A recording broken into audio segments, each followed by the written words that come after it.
Joining us now is News Corp journalist Angela Mollard. Angela, great to see you. Great to see you too, Gabriella. Let's talk about former Prince Andrew Mountbatten Windsor, as he's now called. He's been seen in public. This is for the first time since he was stripped of his titles. And of course, the former Duke of York was photographed riding in the grounds of Windsor Castle with a female companion, but this is the first public sighting of him in almost 7 weeks. That's right. He's kept very quiet over this tumultuous period. Clearly, and he used to be someone who went out on his horse every day and went horse riding, so clearly that's had a massive impact. He's wanted to stay away from prying eyes. Yes, it is significant. It's also significant that it's come out at the same time, that he's stepped out at the same time, that really, for the first time, we have seen proof that he was lying about that photo with Virginia Giuffre, because, of course, the US has released documents now showing Jeffrey Epstein sending an email to a journalist saying, yes, that picture of Andrew was with her as pictures were often taken with members of my employees. Now, how do you reconcile that email with Andrew always denying that he'd ever met her? We now know that that is just obfuscation. He absolutely met her. What happened between them, we'll probably never exactly know, but of course we've got her story. We do, and you're right, he just cannot escape these connections with Jeffrey Epstein, and we've heard him, I suppose, lie before, and now that Congress has released all those 20,000 files related to Epstein, which included that email from Jeffrey Epstein about Andrew confirming that he was photographed with Virginia Giuffre, something that he always denied. Now, Princess Beatrice, she's been speaking out about the challenges of premature birth, as she calls for increased research. Now, the princess's daughter, Athena, was born several weeks premature on January 22, and Princess Beatrice said that premature birth can be incredibly lonely. Can you talk to us a bit more about what she had to say? That's right. This was her second daughter. She came early. As you said, she was born on January 22nd. And we know that Beatrice, there was some fear that she would go into premature labour, because that Christmas she was intending to go to Italy, where her husband's family is from. At the last minute, they decided not to. They went and spent it with the royal family on the Sandringham estate. But why this is interesting is it shows that Beatrice and Eugenie are still being welcomed into these types of roles, these new spokespeople roles. She was also recently reappointed in a role for Outward Bound. Now, these young women have a great presence in royal life. If they can stick to doing these sorts of things, to speaking about premature birth, or in Eugenie's case, about scoliosis and the impacts of that, that's where they can, as non-working royals, but working alongside charities, really make a difference. Now, Beatrice is the most shy of the two sisters, so for her to take on these roles and to speak very personally, she never shows pictures of her children or anything like that, speaks to her really wanting to maintain that royal, she only gets these roles because she is royal, is to be doing good out there. And they will be as nervous as all get out, those two women, about the roles they now have, speaking very tentatively, and they have to be aligned with charities. We saw that, the criticism of them with the Saudi princes, that sort of thing. It has to make sure it's very on message and very on line with charity work. Yeah, absolutely. Now, Princess Catherine has spoken out about letting go, or learning to let go, I should say, of what's no longer needed and to embrace change. This is in a new personal video message, which was released via Kensington Palace. As part of her Mother Nature series, Kate encouraged people to embrace the beauty found in change. As the days grow shorter and the shadows grow longer, the energy of summer withdraws into autumn. This is the season for reflection and refinement. Trees shed their canopies in preparation for winter, just as we too learn to let go of what is no longer needed. Through greater awareness of our inner and outer worlds, we can find clarity and purpose in what matters most. Encouraging us to simply pay attention and listen. With the turning of the seasons, Mother Nature teaches us there's beauty to be found in change,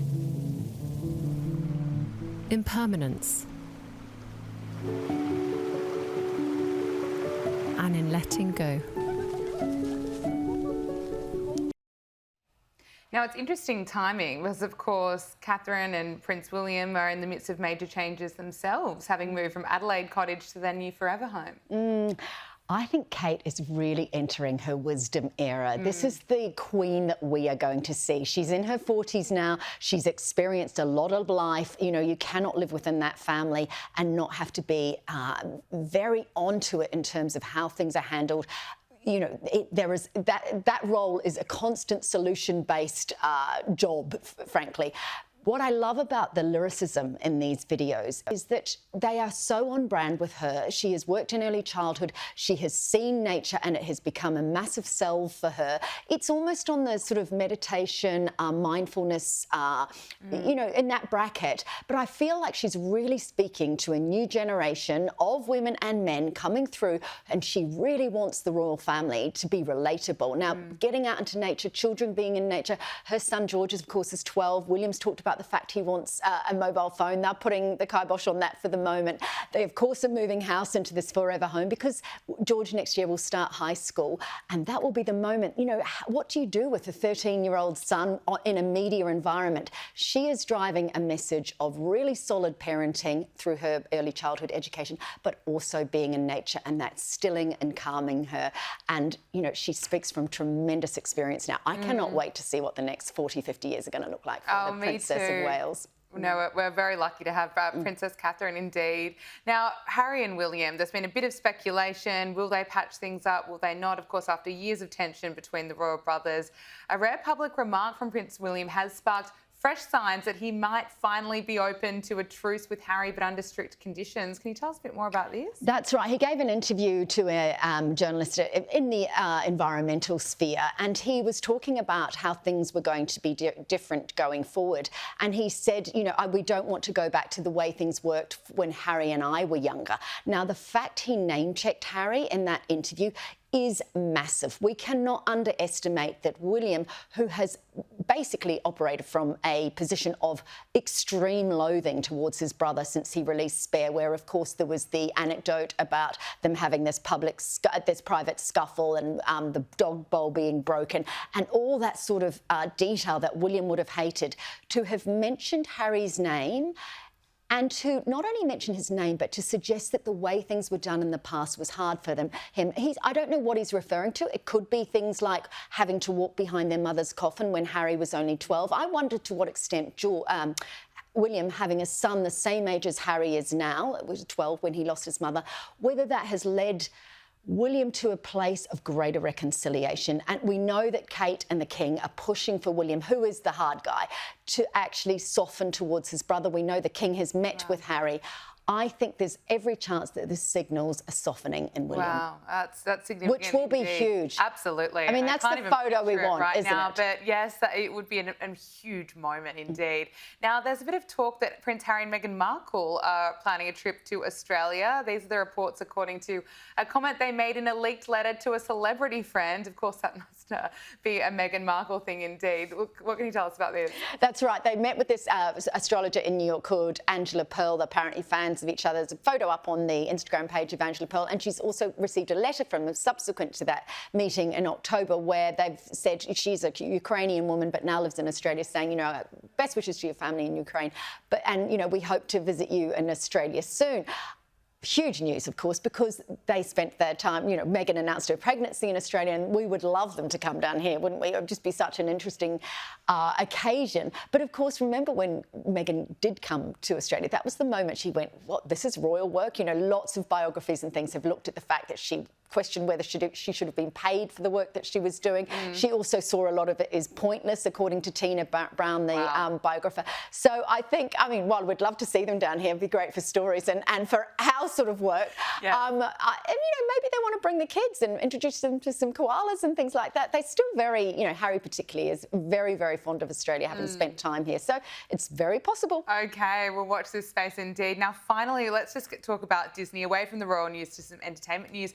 It seems that Disney is finally ditching DEI. Disney didn't mention diversity in its annual report for the first time since 2019. I mean, Angela's Disney finally waking up, finally getting the message. You go woke, go broke. Well, Disney has been that woke company, hasn't it? And if you think about Snow White and the trouncing that got by the critics, I mean, I just will never forget the Times wrote that Disney had trashed its crown jewel, that it was a sanctimonious remake. There's some criticism at the moment around a remake of Moana, which is just seeping through today. It's a CGI enhanced remake, and everybody loved that original Moana from 10 years ago. It was just, you know, perfect Disney in its space. But interesting that they're obviously looking at the optics on the company and also the way the company works, you know, and probably also, you know, Trump has said he doesn't want DEI within companies. Look, the fact there's no mentions at all, does this signal a complete reversal, or are they just trying to actually,